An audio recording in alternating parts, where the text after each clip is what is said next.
Somewhere deep in China, there's a place that looks and feels like Thailand, but isn't.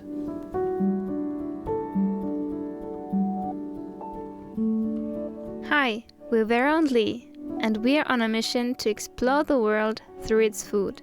And in this season, we will take you to explore the Yunnan region in China.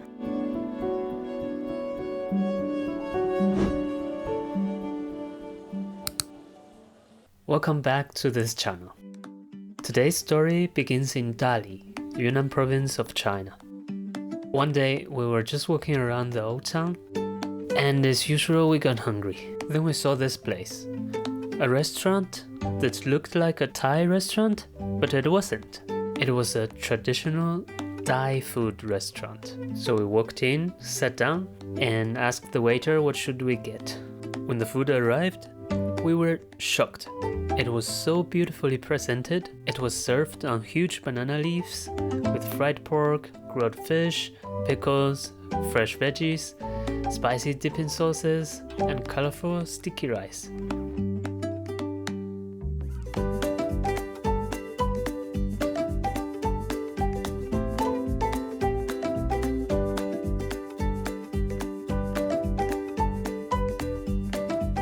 And everything was really tasty. The flavors were really different from what we were used to get in Yunnan, in China. It was really bright, sour, spicy, and fresh. It reminded us a lot of northern Thai cuisine. That meal blew us away. It left us wondering, who are the Thai people? And where does this food actually come from? So we started doing some research online about the Thai people. And that's how we found out about the region of Xishuangbanna, a tropical region in southern Yunnan province, right near the border with Laos and Myanmar. And it's often described as China's Thailand because of the climate, the food, and even the people feel more Southeast Asian than Chinese. Jinghong was the capital city of the region, and it was called in the Thai language the Kingdom of Xishuangbanna, which means the Kingdom of 12 Rice Paddies. Fast forward a few months later, we were in Chiang Mai, northern Thailand, working remotely and enjoying our daily mango sticky rice and taking a break from our travels around Asia. But one day by chance, we found a super cheap direct flight from Chiang Mai to Xishuangbanna. We were not sure at first. Should we go so spontaneously into a Chinese border city without much planning? But we were really curious about this region, so we booked the flights.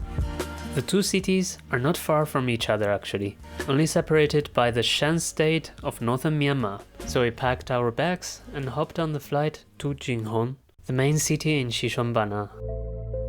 When we arrived, we stepped out of the airport and wow, palm trees, hot, sticky air, the architecture. It felt like that we were still in Chiang Mai and not in China. We were excited. It definitely has got some different vibes than the rest of China. 唯一会的一英语 Welcome to China. Thank you. 那就是在景洪在街上经常会听到这种就是本地人说傣语。经常会啊，酷。你像那个傣语里边，这个泰语讲的是这个萨瓦迪卡，这个你能知道是吧？你好的意思是吧？但是傣语里边呢讲的是萨万萨蒂，跟萨瓦迪卡是一样的，只是有一个口音的方言，明白了吧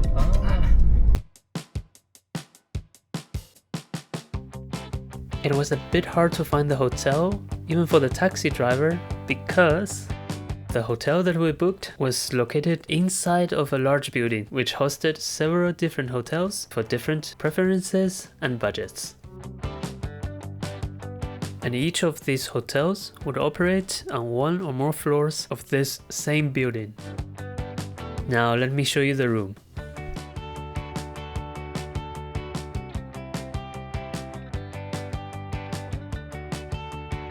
Pretty nice, isn't it? We found that accommodation in China is usually pretty affordable, and the rooms are usually pretty spacious. For this one, I think we paid around 30-35 euros per night.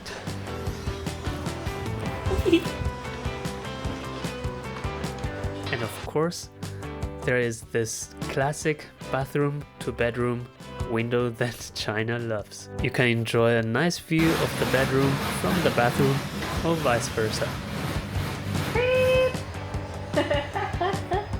Oh, and the views of the city and the Mekong River are also pretty nice.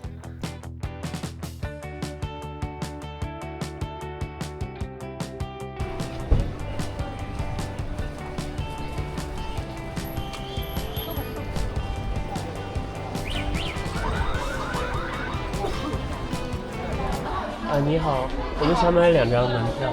2个成人吗？对。2位80。好的。我扫地。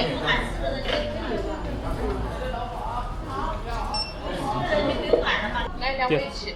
好的，谢谢。谢谢。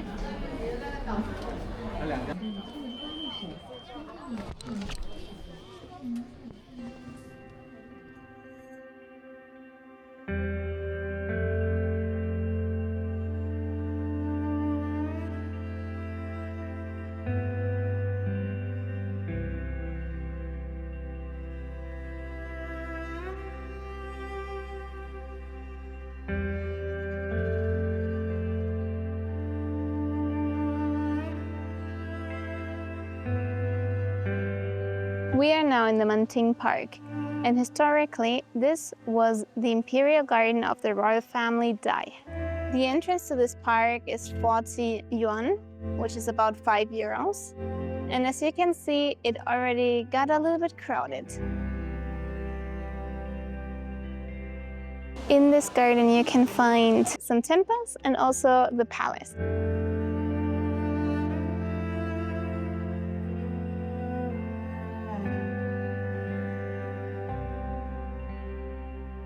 As soon as you travel a little bit around China, you will see that most of the places that have a little bit of fame are actually getting quite busy.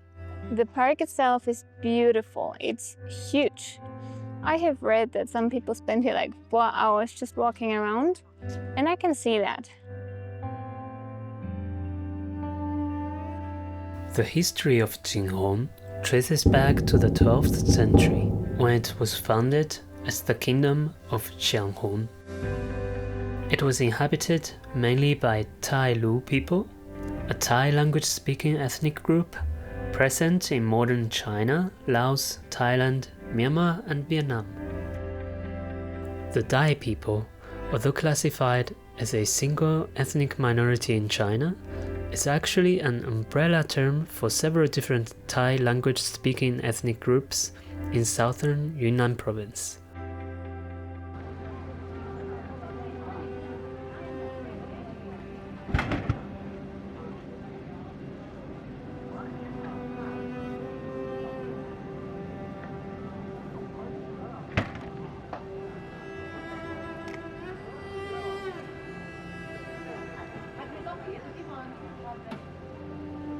Through the pass of the centuries, this region has been subjugated by different neighboring powers, such as the Lanna Kingdom with its capital in Chiang Mai, the Mongols, the Burmese, and different dynasties of the Chinese Empire, until it was formally integrated into the People's Republic of China in 1950. Here's a fun fact. The first king of the Lanna Kingdom of Chiang Mai, whose name was Mangrai, was actually the son of a princess from the kingdom of Xishuangbanna.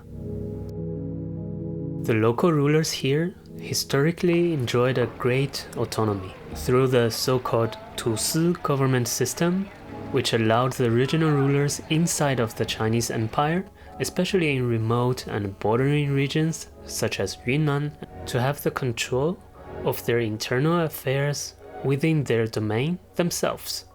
And the power is inherited within the same ruling family, which basically made those territories kind of semi-autonomous kingdoms. Even today, under the centralized political system of the PRC, Xishuangbanna is still an autonomous region which retains some, although limited, level of self-governance.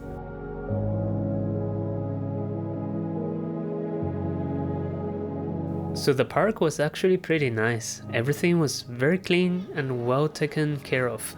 It was just a bit crowded, which is pretty usual in China.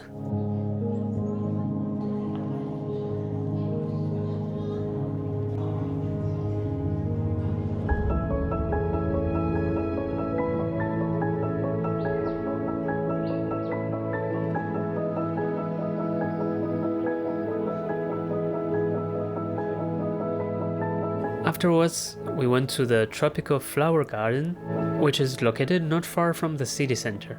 The place was really huge. You can spend hours inside, and in contrary to the Monting garden, it was not crowded at all.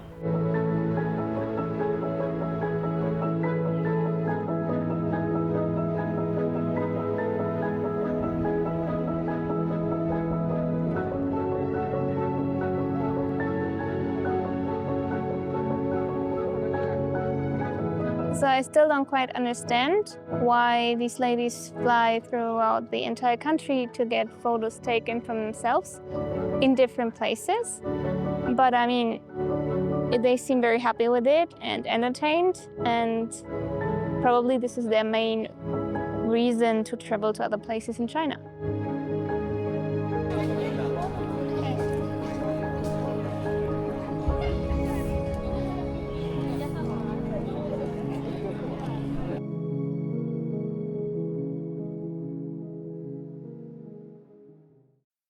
And of course, we have to eat some Thai food here, where it actually comes from.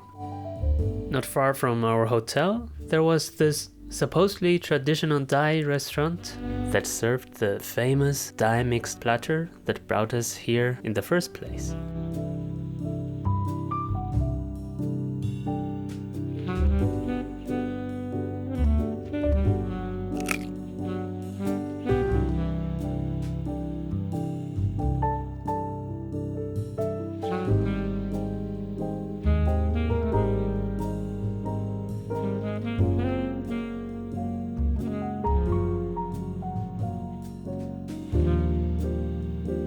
But later we realized that neither the waiter nor the cooks were actually people from the region.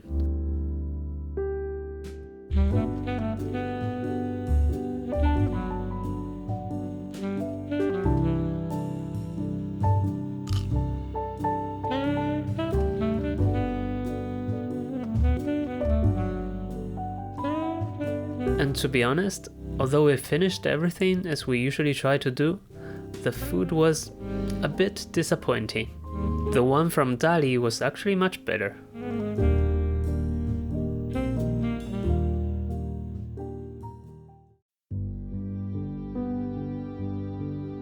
The city itself is actually pretty nice. Everything was brand new, clean, with wide streets and big flashy hotels with interesting looking designs. There's even a massive Thai culture park outside of the city with giant golden temples and staged performances. You could also find a theme park, a golf court, speedboat rides on the Mekong River, everything that you wish. They even have the supposedly largest night market of Asia.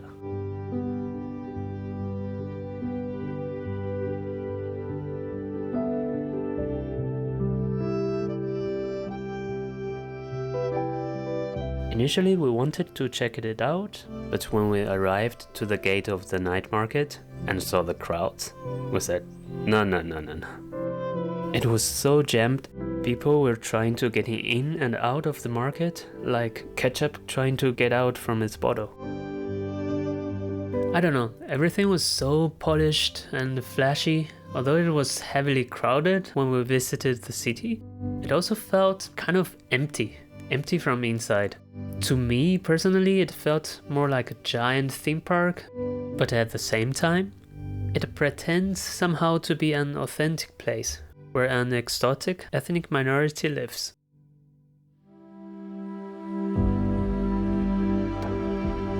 In fact, over the last 2 decades, Xishuangbanna has become one of the top destinations for Chinese investors and retirees, especially from northern provinces where winters are long and harsh. Real estate prices have skyrocketed, and locals, especially the Yuan ethnic Dai people, are being pushed out of the city. Many of them cannot afford to live where they grew up. But we left with a bitter taste in our mouths, and with more questions than answers. With every trip, we learn something new, and it challenges what we think we already know. And of course, we are aware that as tourists and travel content creators ourselves, we are also part of the problem. That's why we try to be honest with our audience and show not only the best shots of the place, but also how they really are from our perspective and how we felt in those places.